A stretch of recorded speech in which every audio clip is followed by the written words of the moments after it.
Two Pints in a Corner is a music history podcast about the Channel Club in Boston, Mass.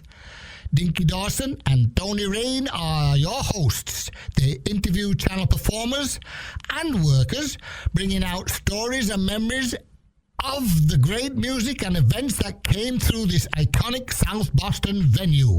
Welcome to Two Pints in a Corner with Tony Raine and Dinky Dawson. Tony's still recuperating on the Cape, so Sean McNally's with me, who's been with me for a while right now, and he's bringing some great people on this with him. And today, until today. Whoa, today we have the FU's Part 2, Straw Dogs Part 2, but we've got Bob today. He came on, he was able to talk with us. So we've got Ian, John, Steve, and Bob from the FU's Straw Dogs, and they're still at it. So Sean McNally, would you please take over, because you've been talking with them. In fact, Ian sat right next to you in the office. And this is true. Yeah, thank you, Dinky. Appreciate it. And I do have Ian next week, which is the first. We've never had somebody right in my quote-unquote studio for these calls. It makes it a little bit easier, so I appreciate him making the jaunt over here. And Bob, thank you for joining us. Well, we missed you in your first episode last week, but we had a lot of fun, and we'll certainly get back to giving you some more of the shine this time, so you can give us a little bit of your background. So before we go back and recap anything from last week, why don't we do that to start off with, Bob, if you don't mind? Give us your background as far as where you grew up, like how you got into the music scene, how you crossed paths with these guys, and then we'll go from there. I grew up in Dorchester. Got into punk rock like 79, 80. Went to shows. I met John and Steve. John first through ads in the Phoenix looking for a band to join. First met John, then we met Steve, and then we started the FUs. But before that, though, how did you said you're from the area, but as far as your exposure to punk music, you said you started as a punk in 79, 80. Like, how did you get to that point? That's like a bridge too far for a lot of people. How did it come across your path, so to speak? I was a typical rock and roll teenager, and then in my junior year, end of junior year, senior year in high school, I had just had enough of songs about dicks and chicks, and I rebelled against all my friends and everything I've been listening to, and I got rid of all my heavy metal, all my hard rock records, and I started listening to the Jam and the Clash and the Undertones, all the British stuff, and I just never looked back. Those are some good bands you mentioned there. Was there somebody that introduced you to those bands, Bob, or did they just come across your radar from seeing magazines or watching late night TV? I'm just curious, like how those bands kind of replaced all your rock and rollers. It's like going to record stores and going to the new wave punk rock section and looking up bands and more or less doing it on my own. I didn't know anybody. Yeah. So did you, when you went to these record stores, did you come across other kids who were kind of like-minded or like looking for something different to do? No. I was strictly on my own. Interesting. That's cool. I know with John later on, and we talked about before how important the Phoenix was. The Phoenix, of course, being a weekly periodical back then that doesn't exist anymore, unfortunately, but it was really kind of the Bible for a lot of the Boston and, in Boston and beyond music scene to find out like what's happening between show advertisements and also a huge, essentially like a want ad, so to speak, in the back where we're looking for different bands or different band members or rehearsal spaces or recording studios, all that kind of stuff. That was kind of like the Bible back then. So that was your introduction, I guess, to finding the FUs. Was that your first band, or were you playing before you got involved with them? No, that was my first band. I bought a drum set off another guy I was working with, and I learned how to play the drums in my basement, listening to Blondie and the Ramones and the Jam, and trying to figure out that stuff. So you're one of the fastest drummers I can think of. Like, what were are those your influences from the beginning? The Ramones, clearly, Blondie. I mean, I'm just curious. Like, what other influences? Or did you kind of just develop your own style the more you did it, or were there bands that kind of like said, "Oh shit, that's what I want to do"? It's kind of developed my own style because I couldn't play like anybody else. I didn't understand what I was doing. And then when we started playing, the music became faster, and we wanted to play faster. Like all the English punk bands were too slow. So, we just picked up the tempo, and that's how I learned to play fast. Just in the FUs and just playing faster and faster and faster. And that's the only thing I know. I only know how to play fast. That's what I enjoy. I like it. That's great. Yeah, well, it works. It definitely works. So, John, so Bob was the first guy that you met, I think, to get the formation of the FU, so to speak, right? Yeah. I answered. He had an ad in the Phoenix that I answered. Oh, so you put the ad in the Phoenix, Bob. Okay, gotcha. Interesting. So that was your first band, and you were the one to put the ad out there. Yeah, that took some balls. Put your first ad in the paper saying that. I was lonely. Excellent. I put it in the wrong column. I was trying to put it in the adult entertainment. Yeah, I'm sure that's funny. That is good. That's good. I guess I should say for anyone who wasn't there back then, there was this magazine called The Phoenix. It was also called Boston After Dark. Yeah. And it was just this weekly thing about what's going on in town, and it had some, classified ads in the back. For sure. So what made the ad step out to you, John? The bands he was mentioning as far as references made them interesting to you? Yeah, because they were. He mentioned almost all the bands that I liked at that time. That's pretty awesome. And and none of the bands that I hated by that time. Bob, and you said you were in Brockton, right?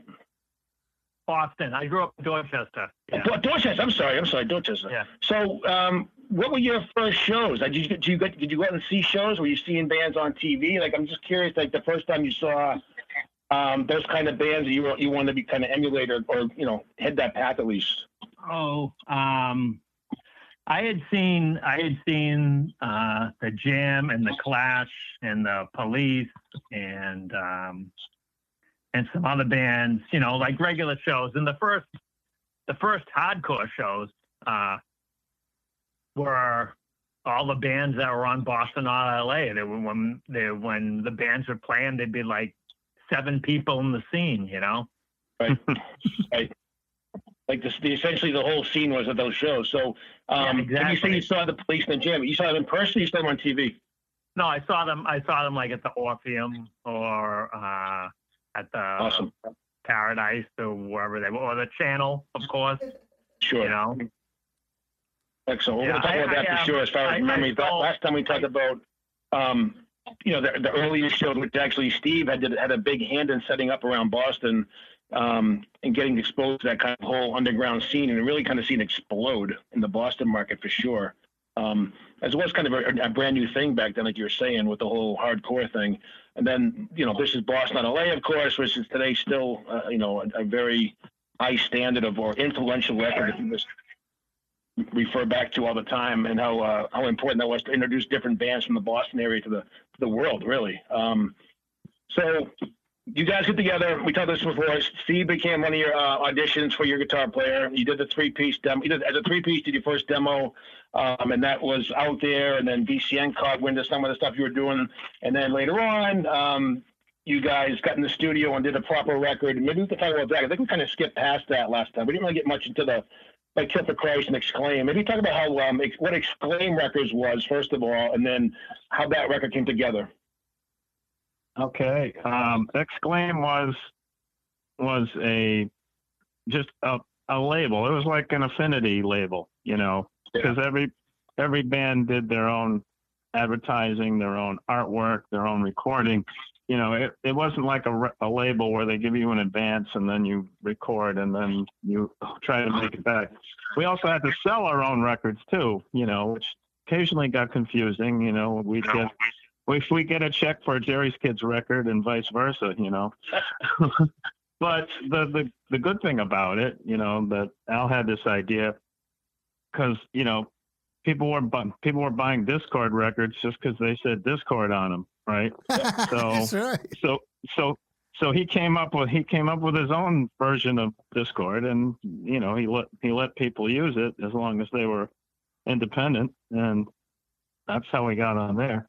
And of course, for you were listening, Al is Al Baril of SSD Control, or Society System Control back then. SSD was and still very, very, very influential band in the whole hardcore scene in Boston. And Al was kind of like the the linchpin, so to speak. He was really kind of the focal point, or the godfather, I guess, of the Boston scene. And this was his label, like John just said, Exclaim, which is the letter X, CLAIM after it, Exclaim. And those first few records that came out, including the FUs, those are very highly desirable records and very collectible and very expensive. You get your hands on one of them for sure. So like I said, it was kind of an informal thing back then. There was no like contracts. It was like, yeah, you want to use my name, cool. Because Exclaim had the SSD record at that point, and then you guys put out Kill for Christ. You use the Exclaim tag on it, which I'm sure helped some kids understand, like, oh, cool, they're part of the SSD thing, so to speak. And then I just made a note. You had 19 songs in 26 minutes. That was perfect. Yeah, I love it. I love it. Yes. And I know that Steve wrote a bunch of songs up front. And then how quickly did the whole studio thing come together for you guys? Was it just like, okay, we're ready. We got a bunch of songs. Let's go in and do it real quick. Was it a fast? This is like 1982, so it was early. It was early on. Did it just kind of get it really quickly? You guys started writing songs together and just want to get them on record really quickly? I think we formed, as a three-piece, in the fall of '81. So, it might seem quick if you think we started in 1982, but it wasn't quick on our end. I think you said you had one song of your own, and Steve had a bunch of songs when he came and joined the band. But you're still talking like not even a year, maybe, between the three of you guys kind of forming that nucleus and then getting in the studio and putting a record out, right? That's pretty quick. That's quick. Yeah. Because I guess it was. This is a long time ago, but yeah. We got the stuff in between. We put in the stuff. We recorded the stuff for Boston Not LA, and that came out. And then we had, by the time that came out, we had a bunch more of our own songs. We said, well, we were talking about doing the Exclaim thing. We said, we want to put out an EP of our own. And we did that. So we went to this one studio, and we were all ready to do everything. But the guy we were working with was not probably one of the best people to work with. We'd been spoiled by working with Lou Giordano and Larry DeForest at Radio Beat, and they were very professional and got everything done. But recording Kill for Christ was a little bit harder. We had our stuff down, I think. Yeah, but the guy. Any other memories of the recording process of getting those songs down on vinyl? Yeah. Like you said, actual specific memories. There were some moments when the recording wasn't going well, not on our end, and I don't know. I don't want to name names or anything. I don't want to name names or anything, but just the whole thing back then. The scene. Just back up a minute. To back up the scene back then. There were no rules. There were no guidelines. Things were just happening. Yep. And that's what was fun about it. When you look back on it, yes, everything did happen fast. It was a short amount of time. But we were a lot of friends. On the whole, there weren't many of us, but we were all friends. And things just moved along really quick. We popped up with the scene. Everyone was like-minded, the music they wanted to play. Mm-hmm. And there was a good amount of shows. And there was not a lot of friction between people because, like I said, it was a very small group. It was a very intimate setting. I think Boston, not LA, made it seem like we had a giant music scene, which we really didn't. But we had a good scene. Yeah. Good point. No, it's a great point about the community, Bob, because, like you say, it was really a very small community of people and bands. And, a lot of the times you're playing on the same bills together, whether, at Media Workshop or Gallery East, and eventually the Channel and whatnot, or the hall shows that Steve was setting up in Cambridge. It really was kind of a very insular scene of people that were all supporting each other, not really knowing what you're doing, right? It was kind of like you're creating your own thing. So the whole idea of how does this whole record process work? There really was nothing on, no blueprint, so to speak, right? You kind of did your own thing for the most part. Exactly. Yeah. Yep. And it worked out being a pretty damn good thing, right? So then, that was 82. And then not even a year later, My America comes out, the next record, and that's also with Exclaim. That was 11 songs and compact, 11 songs, 15 minutes for that one. That's my favorite. Yes, that's pretty powerful. How about memories of that one? Was it you guys said you were doing a couple different producers in town you were working with? Was that any memories from that one as far as studio, good or bad? I remember going to get cream horns while we were recording. That's all I remember. I ate a lot of cream horns during that session. A big recording budget, I'm sure. Yeah. That was working with Lou Giordano again, and you know, I mean, I put on that record once a couple of years back for the first time in several years, and I was like, boom! I was just kind of blown away the sound he got out of it. It's just really just a powerful production, I think. And yeah, Absolutely. The first time we recorded with him, it was just 8 tracks. So he was like punching in is what he used to call it. Like if you wanted to have like an extra guitar track in a certain part, you know, he'd like go over maybe an ambient mic or something like that just to squeeze in another part because he was only working with 8 tracks at first. I think to have it sound so full with just 8 tracks was pretty amazing, I think. Yeah. But that's why he's a big deal now. You know, he works with Bob Mould and he works at the famous Strad Nuzzle Studios in Connecticut now. Yeah, he definitely made a name for himself, for sure. What were you going to say, Bob? I think at the time, GBH had come up with a series of singles, and they had a really huge full sound, and that was the sound I wanted for the record, and that's what we ended up with, a really big, powerful, blow you out of your chair sound. I thought that was awesome. Yeah. Very cool. Very cool. Very cool. Then next a year later, you guys were working in pretty rapid fashion. 84, Do We Really Want to Hurt You came out, and that was, I think it was 13 songs in 32 minutes. So you guys are gaming a little bit longer songs that time. Did we talk about My America already? Yeah. Well, we just kind of mentioned it briefly. We could talk about more detail. Go for it. No, I just I lost the plot. I thought we were jumping ahead to the third record before talking about the second one, but we can talk about My America some more. No, we just kind of following the timeline. How compact. You know, looking back, it's like I know everybody thinks it went by very fast, and it did. But you guys had an awful lot accomplished in a very short amount of time. Between, as Steve mentioned, the Boston, not LA, but you also, Kill for Christ was 82, My America 83. Do We Really Want to Hurt You 84. So you guys were working hard. I mean, you were gigging, you were playing, you also get a lot of records out there that were pressed at that point. So now we can get more on that if you want to dig into some more. We got on a couple of compilations too, Master Tape and Flipside. Good. Yeah, don't talk about that because when the third record was not on Exclaim, right? So Do We Really Want to Hurt You? And that was on, was it Gastanka and Enigma? Yeah, Gastanka, right. Okay. And how did that come about as far as were you guys approached for that? Or was it something where you guys actively seeking a different label at that point? How did that come up? How did that come together? I think he approached Bob, didn't he? Didn't he write to you, Bob? I don't know exactly. He being Bill Bartell. Yeah. I mean, we were friends with him, and he had a record label, and he offered to do a record with us. So I guess that's what we did.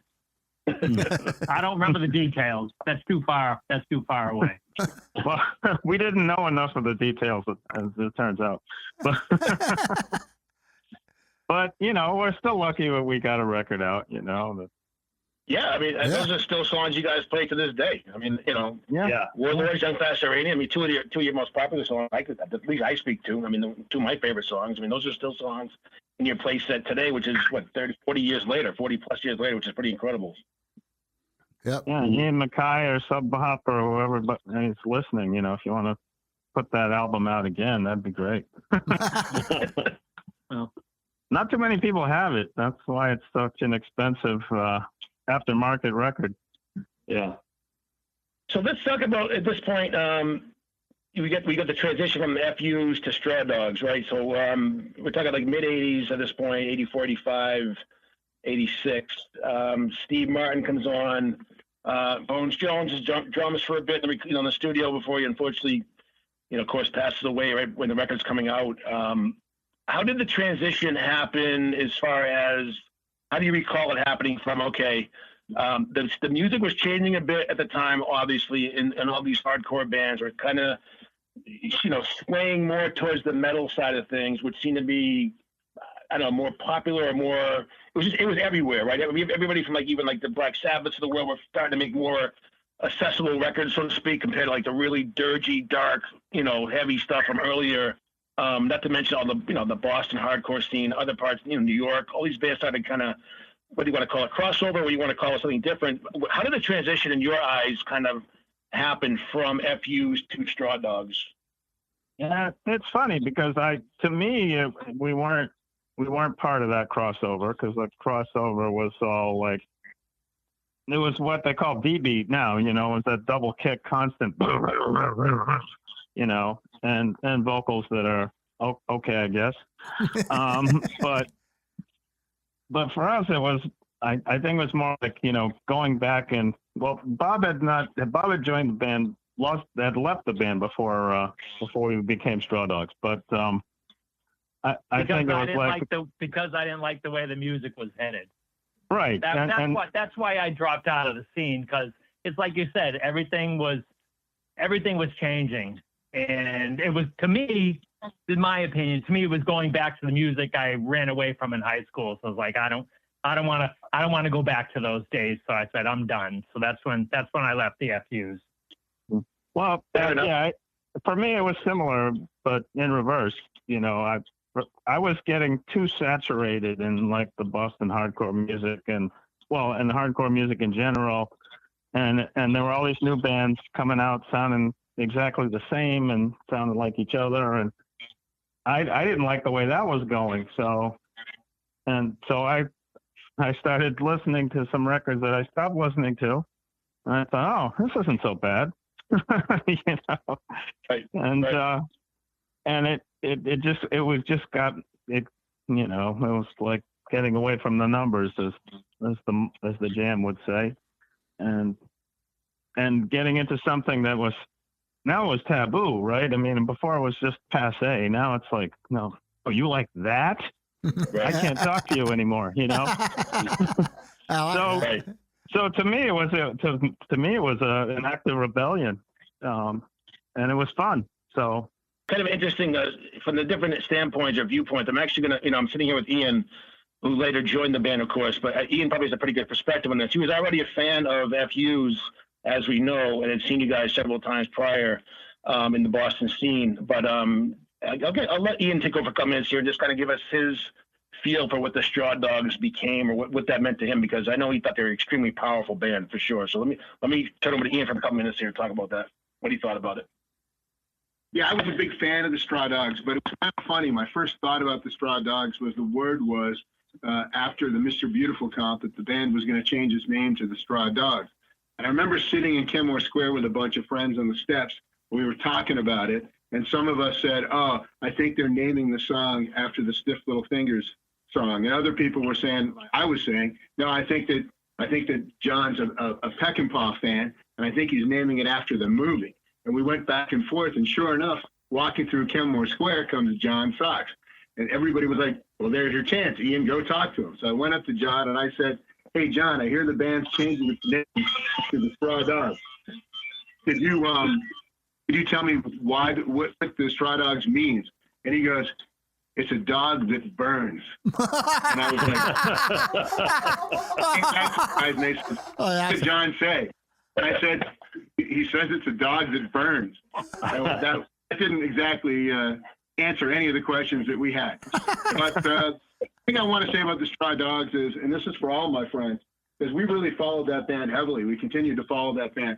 And the songwriting didn't change. And that's, I think, the most important thing, if I think of the FUs and the Straw Dogs, is the songwriting. This was a band that had, multiple parts of the songs. Even if you look at the first record, Kill for Christ, like a song like Daisy Chain, there's like 4 parts, And so these guys always poured it all into their songs. So when the Straw Dogs record, the Green record, came out, all of a sudden we have really exciting songs. I don't know anybody that didn't love Trigger Finger. Oh, yeah. And, when In Deep came out as an FU song, I think everybody was aboard with that. And we thought, okay, these guys are changing the name. And we understood why they were changing the name, because they were now beginning to play shows with like Megadeth and stuff. And FU's was not going on the marquee of a big rock club. But,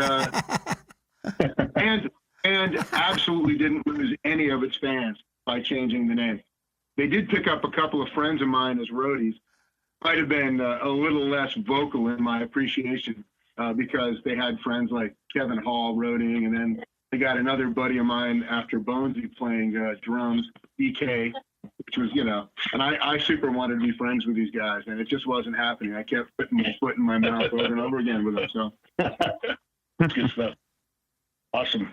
Well, so, you were in with a fast crowd, so we didn't think we should get to know you too quickly, But so I'm curious now. The EP first of all, that came out on Restless, correct? How did that transition happen? How did you guys get hooked up with that? Well, that's actually a really good story. We got nominated somehow to be in the WBCN Rock and Roll Rumble, the 85 one, paving the way for other bands that sounded like us that actually won, just by virtue of the fact that we were semifinalists. But we played and we had technical issues. I don't know if it was sabotage, but half of the stage, the power went out. So, Steve Martin was flailing away and nothing was coming out of his amp. And we just looked at each other and we just kept going. We were like, what are we going to do? We just kept going. And then the stagehands worked on it while we were playing. So I think like towards the end of the set, you could hear everybody. And one of the things the judges said was, these guys are really professional. They really showed grace under fire. They didn't whine. They didn't walk off stage or anything. They just kept going. So that helped us be liked by the judges. One of them was Peter Wolf, who told Bones afterwards that it's like, oh, you guys are really good. And Bones was all jazzed. He was a 17-year-old kid getting a compliment from a Boston rock star. And another one of the judges happened to be working at Restless. Okay. And she was here from California, and she was like, she talked to Julie, Julie Chrysler, who was our manager at the time, and said, oh, you should talk to us, and so that's how that came about, and so we did great, like, in our. What do you call it when you're just trying to break in the contest? I guess it's like our first night. Let's keep it simple. Our first night we did well, and then the second night, the semifinal night, Oedipus and Albert O were rooting for us, but we weren't New Wave, and New Wave was destined to win that particular year. So, Down Avenue became the ultimate winner. Right. So this was as the FUs. You guys participated in the 85 Rumble as the FUs. I was going to say, do you remember who the winning bands were? You're right, though. Eventually, Down Avenue was the winner. You came in second place? No, not second place. We got to be semifinalists, but not in the final round. Right. Now I'm saying Down Avenue was the winner, but the second place runner-up was actually Adventure Set. And the other bands in the semis with you guys were Bamboo Gang, Chain Link Fence, and Scruffy the Cat. Which, of course, nothing at all like you. FUs for sure. So right. So out of that, basically became the name change and the Restless deal. So that is pretty cool. See, at least that led the record deal, which a lot of bands didn't get back. Right. Yeah, that was quite lucky. And how did that work out with them? And I know not long after you did your first full length that, right? We Are Not Amused. Was that also with Restless? I think it was. Yes. Yes. Yeah. Yes. Okay. But shortly after that, Restless was they were kind of churning and, didn't know where to go. I mean, they had great distribution through Enigma, they were like getting the same distribution that Stryper got, that Christian rock band. Sure. But they just lost their way. They didn't know. They were trying to be an arty label, but they had us on, they had the outlets on, so it just seemed like it was going in too many directions at once, I think, and that's why they called it quits. Gotcha. And then any other, you guys, Steve, Bob, any other memories from the recording, either the EP or actually you were with the EP at that point, Bob, right? So Steve was, though. As far as we had on Muse, any recording stories you can think of or memories? Well, I just wanted to point out that, we went and recorded the EP and then went ahead and recorded the album. And then, unfortunately, Bones died. Right. And, before he died the day or the night after, I guess the night after that the record the EP came out. And the early morning of the day, because it came out on May 1st. Right. And he died early in the morning of May 1st. So, yeah. Yeah. So I mean, that's a date I'm not likely to forget.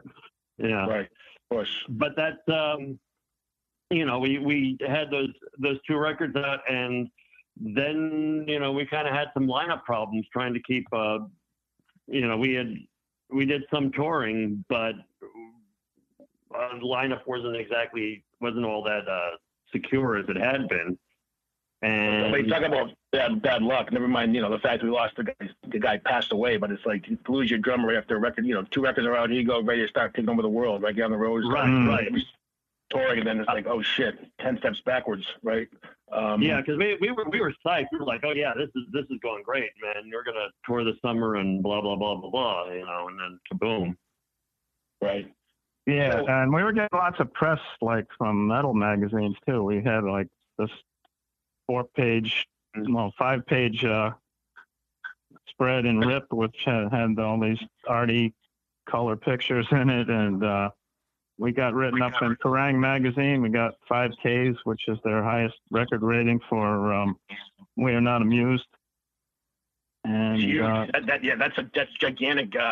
Wow, having them in your corner with 5 stars is a huge sell. Wow. Amazing. Yeah, and we got written up in Hit Parader too. There's this guy who does his favorite indie record of the month, and he liked We're Not Amused also. He said these guys don't play every note they play seriously, but they have the kind of sense of humor that is really lacking in music these days. Very true. Very true statement.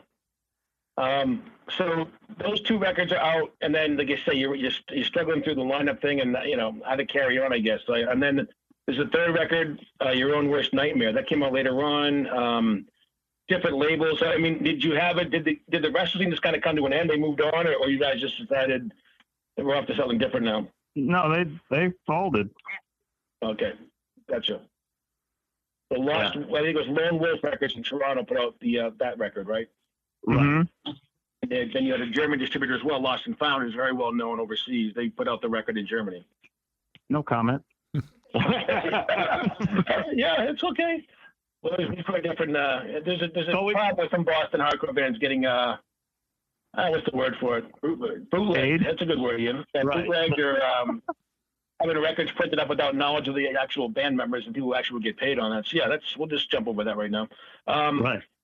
So then later on, stepping out a little bit further down, I know Classy Records did re-release the FU. I don't know, was it the whole catalog or certain stuff? I forget now. Was it they did both records together, all 3 records together? No, just My America. My America only. Okay. And how'd that come about? Do you recall? Yeah, me and Adam Donius, who was Bob Sensi's drummer in a couple of bands, and he was in Eye for an Eye for a while. I met him through Wayne because they were neighbors in Alston, and saying I'd like to start a label, and I So I said, yeah, that sounds like a good idea. You know, we're just sitting around talking in a bar. I didn't think he was actually going to do it, but then we did it. So, and then he moved back to New York. So that's how that happened. Okay. How about so the band kind of came to an end, and then Johnny, I know you started another band with Payload, but that was like, we're talking now like early 2000s, right? It was like 2005 or 6, I think it was. No, late 2000s. Okay. Like I think it might have been like 2008 or something when we started, and I don't know when in 2008, but. Okay, and then the rebirth, so to speak, of that Fuse kind of coincided with, there was a movie coming out from Drew Stone, who was a New York movie producer, video producer, whatnot, and New York hardcore archivist for the most part. He was working on a movie. You want to be talking about that a little bit? And you guys want to jump on that? Yeah, well, Drew is he's actually comes from a film family. His father was the director of that movie Papillon. Oh. Sure. So you know, he wanted to do his own thing, but he was mostly doing BMX movies. Oh yeah. And you know, because there's a niche for that, and and then he decided, oh, you know, we should talk about the history of the Boston scene.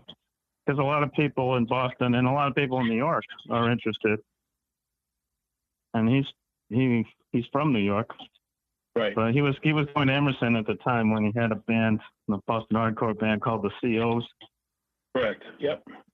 So anyway, Mighty COs and Antidote later on. So yeah, so Drew Stone was in school in Boston. You know, fell in pretty hard with the whole Boston original guy. You know, the SSDFU's crew, the Gangrene, all the early bands. Went back to New York and like I say, become very successful with making videos for bands and whatnot. And he's also had his own documentaries, several documentaries. I would highly recommend you check them all out. They're really cool, very in depth. But the one about Boston, it was called XXX All Ages, XXX against the whole straight edge X thing, the Boston hardcore film. So there was a process of this film he was working on. He was getting a lot of archival footage and whatnot. He was interviewing all the Boston scene people. And then I guess the idea of an actual show came up, and then you guys essentially partook in that show. Yes? Yeah, the 3 X's, I think it kind of confused people, especially when you're using the word hardcore describing your music. But that's actually something Drew came up with when he was here, when he had the COs, because Triple X to him meant triple speed straight edge hardcore. Oh. So I guess it stuck with him, and he used it in the movie title too. Plus, there's also another movie called All Ages. I think he told me. I don't know if it's a big movie or not, but he couldn't use it. Okay. I mean, that's part of the issue then. Okay. There's also American hardcore. So yeah, I got you. So did I think it was Katie, the cremator, that reach out to you as far as getting. Yeah. Tell me about that, if you don't mind. Yeah, she found me in the phone book. You know, we still had them back then, and this was 2010, right? And she said, "Yeah, you know, I'm talking to Drew Stone and Dwayne Lucia, and you know they want to make a movie about Boston hardcore, and you know we'd like you guys to play at the kickoff for the movie, right?" And I said, "Oh, well, that's cool, you know." And then she said, and you know, we could do some interviews with you guys too, and like that. So that's how that part came about. And we also had some getting back together, John, in that point, or was it just the motivation for it to happen? No, well, you know, Katie insisted. I said, but I'm just in a band. I'm the only original member of the band. I'm playing with some guys that really like the FUs, and we're doing FUs covers until we get our own sound. And she said, well, call Bob for Apple. I said, okay. I said, I didn't think he would respond, but I called him, and he did. You know, at first he thought I was kidding, but then, you know. Yes, I did. At first, John, I said, nobody listens to this kind of music anymore. And then John sent me a video of Payload playing in New York. and there were skinhead kids jumping through the air, and I was like, seriously? I was like, okay, I'll do this. This looks good. Wow. Yep. That's pretty amazing. How'd that make you feel, though? I mean, as far as, like you said, Bob, you thought you already moved on from the whole deal, but here it is coming back full force into a really, really big Boston show. How did it were you caught off guard? Absolutely, but I thought it was so much fun, and I still do to this day. I think playing shows is fantastic. I think that's what it's all about. Yeah, I couldn't believe how many people were not only into the music, but they're all wearing leather jackets and badges, and I'm like, where were these kids when we were playing? I guess their parents were bringing them to shows. I don't know. It's probably right. That's pretty great. And the actual show that came out of that was a show in August of 2010, so almost exactly 16 years ago, actually, which is pretty crazy. At Lido in Revere, Mass, which is right across from the old Wonderland dog track, which is no longer there anymore. Right. I'm not even sure if Club Lido is called Club Lido anymore or something different. It's right at the end of the blue line. Close Revere Beach, actually. But the show, I think the show kind of caught everybody off guard. How many people came out for it is because it was a lineup of a lot of the old throwback Boston bands, right? It was FUs, of course, also DYS, Jerry's Kids, Gangrene, and then Drew's other band, Antidote, opened the show. I think even Slapshot played too. Yeah. A couple of that's right. Refuse to Resist. So a couple of the local bands on the bill. DYS and that band from the Cape. Can't think of their name right now. But, I jump in here? Yeah, I'm going to let Ian jump on this from It's actually the second FU show that they did on reuniting. The first FU show was a few weeks before, actually almost a month before, and I got a Facebook memory tag just a few weeks ago. They played with Channel 3 at the Middle East before the Lido show. And I brought my 2-year-old son to his first show. I've got a photograph of my arms at that show with a Middle East headset to protect his ears. I love it. It's great.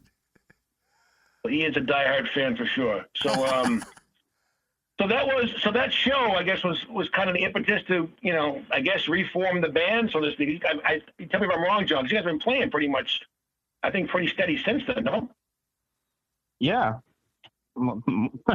More than ever, because when I think of the old days, I'm looking at these flyers, and like 30% of them never happened. Yeah, but there are people who swore they were there, and we were awesome. So I'm not going to argue with them. That's a good point. Yeah. But clubs were really afraid. They heard about moshing, they heard about slam dancing, they heard about kids coming in with fake IDs, and they would cancel shows the night before they were supposed to happen. Yeah, no doubt. Steve made a flyer once, and at the bottom it said, all dates subject to change. That's good. So you guys all played in that show, yes or no? What's that? Did Steve, Bob, you all played in that show at Club Lido? Yes. Yeah. Give me some memories from that show, because that was nuts. Wayne also played. Oh, Wayne Meister. Okay, we should say, you know what? We should mention Wayne Meister, right? Because Wayne passed away, unfortunately, as well earlier this year. Or was it last year late? We had a little get-together early in the year. It was really, really nicely done. And a lot of folks came out to celebrate his memory. He was playing bass at the time. So, yeah, another one gone too soon. But you guys did play in that show. And just I guess, memories from that show, if you don't mind. Yeah, well, Wayne and Richie Rich split bass duties because Wayne was living up in Maine at the time, and he didn't have time to rehearse all the songs. So Richie was playing with me in Payload. He did half the set, and Wayne did the other half. And they both sounded good. We also had Mick Stunt, Mick Carter George. He's in a band out of Pacific Northwest called The Stunts, but he was living in Marblehead at the time, and he was giving us a place to rehearse in his basement. So he played guitar, and so he played rhythm, and so Steve could get up there too, and it sounded good. I think it was the first time a lot of people had heard us with two guitars, and I was happy about that because I think we sound great with two guitars. Sure, of course. How about you, Steve? Any memories, Steve, from the show? Well, my favorite thing was like Wayne played the first 8 songs or so, or first half of the set, and then he takes off his bass and he goes, "You guys suck. I quit." And I did not know that. That's funny. It's perfect Wayne, you know. Yeah. I love that. He was a good These guy. kind of things that come out during these calls. This is great. That's a great story. Absolutely. How about you, Bob? Any memories of behind the drum kit for this one? The whole show was just a blast because it was a reunion of all these people I hadn't seen in years, you know. Right. It was one of the good days. I mean, you think about it, it was almost 30 years since, you know, you guys played that first show with the Misfits, 82, Yeah. right? This is 2010. I mean, it's, like you said, a lot of people kind of disappeared. Well, the scene goes through different waves, right? So it stopped for a while. There were no shows for a while, then it kind of came back, and different bands come up, but these old throwback bands we're talking about from that gallery reunion show, I mean, man, you talk about what a lineup to try and put together and pull it off, and I give Drew a lot of credit for that because that's a hell of a show, and I mean, people still talk about it this day, about how great it was seeing people they hadn't seen in, literally decades, like you guys just talking about, and seeing a bunch of your friends back together like the old days, hanging out and going stage diving and check out your friends' bands and just catching up for people after years and years not seeing each other, right? Yeah, it was like a hardcore high reunion. That's what it was. I like that. Well said. 10 minutes, Sean. I think this is great. Okay, that's cool. Yeah, we'll go. So let's get from there. So that's kind of the FUs, I think, kind of relaunched, so to speak. And you guys have been pretty active since. I know Ian jumped in with the band a couple years later. Now, maybe Ian. How did you get back with the band at that point? How did you join? Become a full-time FU? Yeah, my wife left me. We got a house in Salem. My wife left me, and I found myself single a lot of half the week. I'd take my kids, drop them off at her house for a few nights, and would find myself with nothing to do. And so it was. I was angry, and I was pretty depressed, and I needed something to fill that time up when I didn't have my kid for a couple nights. So a buddy of mine said that a friend of his needed a guitar player, and so I said, "Yeah, I can, practice with these guys for a little while." This was Al Quint, and he had a band that Shattered Silence that I jumped in on, and we did a couple of shows. We did a big show at Hardcore Stadium, and it went super well. And then we ended up playing for about a year or two, and opened up for a lot of gigs over at Hardcore Stadium and a lot of the DIY shows. And I was playing guitar pretty regularly at that point, and I got John Sox and I started talking. We went to, I think, see the Dam together or whatever, and we hung out a bit. He said that the FUs were looking for a new guitar player, and did I want to come audition? And I said, okay. So, well, what should I do? And he said, learn as many songs as you can and show up to practice. And so I spent about a week, maybe 2 weeks, every night with my record player and the old records app. And I tried to get myself to learn about 20 songs or so. I picked 30, but I think I really only learned about 20, 21 songs. And I showed up to practice, and Ed, my buddy Ed from Psycho, was playing bass at the time. And we launched into 20 songs. And at the end of it, nobody said anything. Nobody said, "Hey, that's good," or he just kept saying, "Do you know any more songs?" I said, "Okay," and I'd tell him another song, and we'd play it. And that went for a while, and nobody said anything. And then they said, "Okay, that's good. We'll get in touch with you." And then Ed said, "We have another person showing up now, so you got to leave." And I said, "Oh, okay." And he goes, "Yeah, we're auditioning a few people, and we'll let you know." And as I was going down the stairs, I saw Joe Coons of the Freeze coming up the stairs. And I said, "If he's auditioning, forget it. I've just wasted a week practicing all these songs." And then John called me up a few days later and said, "We auditioned, as you know, Joe Coons, and he sounded great, but you sounded good too. And I think that we like Joe's leads, but we really like your rhythm. And would you be interested in doing a two-man kind of a thing?" And I said, "Yeah, of course. I'd be happy to be the rhythm player." And so that's how that relationship started. And that started in Summer of 2015, and we've been playing ever since. We've gone on several European tours. We've gone to Japan. We've made a record. So No, that's great. That's fantastic. happy and honored to be playing with these friends of mine that I have personally watched play for 42 years, 43 years now.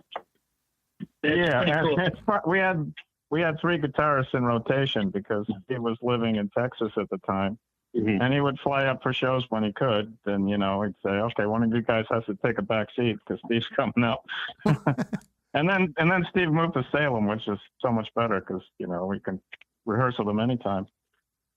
That's great stuff. It's always great to join your favorite friends or your band, your favorite friend, band, or your band you idolize or saw for years as a fan. Now you're in the band. That's nothing pretty cool. Nothing cooler than that. So to get to a wrap up here, I know we're getting to the end of the hour. And again, thank you guys for making the time. I knew we'd have a lot to talk about, and we got coming up on the end of our second hour here. But just to the outside world, the FUs are still very much a band and still very much playing. They just did a 4-day weekend run with Gangrene to celebrate 40 years of Another Wasted Night from '85, which is crazy, 40 years back again. But, I saw the show in Portland. It was awesome. They did Boston, Portland. They did Albany and Connecticut. Yeah. Connecticut. Yeah, that just happened, again, this is mid-August. We're talking about a month ago, not even a month ago.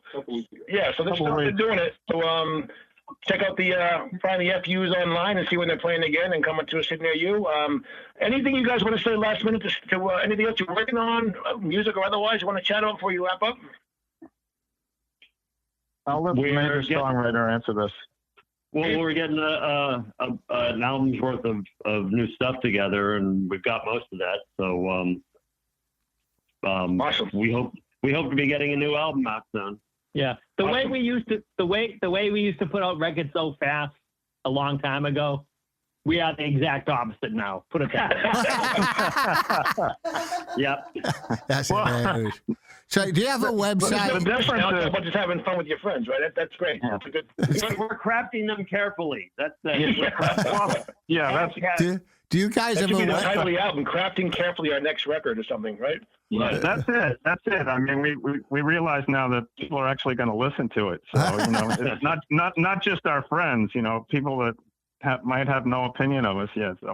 So do you guys have a website or a way that people can see where you're going and gigging and stuff? Yeah. I suppose I should have memorized it before I did this interview, but I can text it to. We have a couple. I can text them to Sean, and maybe he could just throw them on at the end. Okay. Well, Yeah, we could. I know that on Facebook it's the FU's band, right? It's spelled out, I think. We should know this, right? I'm sorry, I'm not quite as prepared as I should have been for this. I think it's called the FU's band. Spelled out is how you're gonna find them on Facebook. I should know this too, but since it's I should know this too, but since it's connected to my personal Facebook account, I just click on the black triangle and I'm over there. Technology is not our friend. Here, hold on. Yeah, we're gonna have Ian look it up real quick so we get the right information out there. For me. It is FU's music2.bandcamp.com. Oh wow! oh, Confusing. there you go. That's not the Facebook one, though. He was talking about the our Facebook one. All the records and all the songs, and Steve updates the shows on that, or somebody does. So you go get to track it down through Bandcamp or through Facebook. Just type in FU's or FU's band, and it'll you'll come across it for sure. FU's music2, no apostrophe at all. Okay, there you go. That's Fantastic. fantastic. I'll post it on when we post the episode online in a couple weeks. I'll tag the address on there so you guys can figure it out online. But thank you guys very much. I know we're getting up against the time here. I'll let Dinky wrap things up. But thank you guys for making the time. I appreciate it. Yeah, Thank you. Thank you. very much appreciate it. You guys are fun, and just to carry that fun to the stage and have a damn good time every time you get on that stage, no matter what happens. They don't turn you off. They unplug you. They do whatever. Just keep playing. it works. Will do. It works. Well, Yeah. thank you all very, very much. And I would like to say it's 2 pints in a corner, closing out.